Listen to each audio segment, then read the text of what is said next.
They're young, they're bright, and they're Palestinian. They're here on a tour called Know Thy Heritage, sponsored by the Holy Land Christian Ecumenical Foundation. Ratib Rabi is the president of the foundation. They understand the economic structure, the political structure, even the social structures, and how Palestinians are living here. They are building a state under occupation, which will help that when, as we are always hopeful that there is an agreement is going to come, regardless of what we hear in the news, and when this is going to come, we'll be ready to run this state. There are 41 delegates, half of them Christians and half Muslims. They're all between 18 and 25 and speak at least some Arabic. All but 7 are women, which is good, says Rabi, since women transmit culture and traditions to their families. Some have been here before to visit relatives. For others, it's their first time. And for all of them, it's emotional.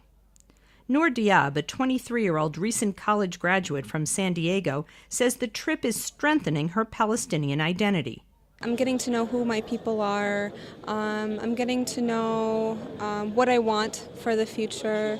And I think it's definitely given me a sense of pride, but at the same time, I'm a little saddened by the situation here and by the occupation and the separation between Israelis and Palestinians. It's definitely bittersweet.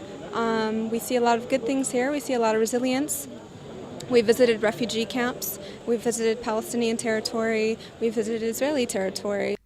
The trip is loosely modeled on the Jewish Birthright tours, which have brought almost 300,000 young Jews to Israel on free trips over the past 12 years. Ratib Rabi says he wants young Palestinians to do business here. We're trying to encourage Palestinian diaspora, especially the Palestinian American, to invest here. That there are investments in Palestine for a small amount of money. Several of the delegates, like 21-year-old Wissam Rafidi from Houston, say they would like to meet young Israelis, although that is not part of the official trip's agenda.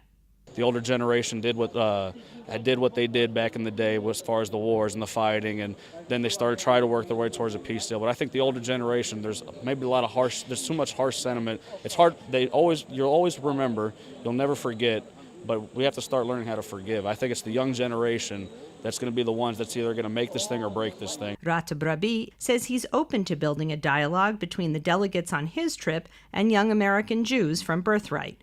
Dialogue is the most important thing, in anything you want to do, because when people sit face to face, then they come to their senses, and then they come up with peace. Yes, it would be a pleasure to do that, but we need that cooperation. In Jerusalem, this is Linda Gradstein reporting for the Media Line.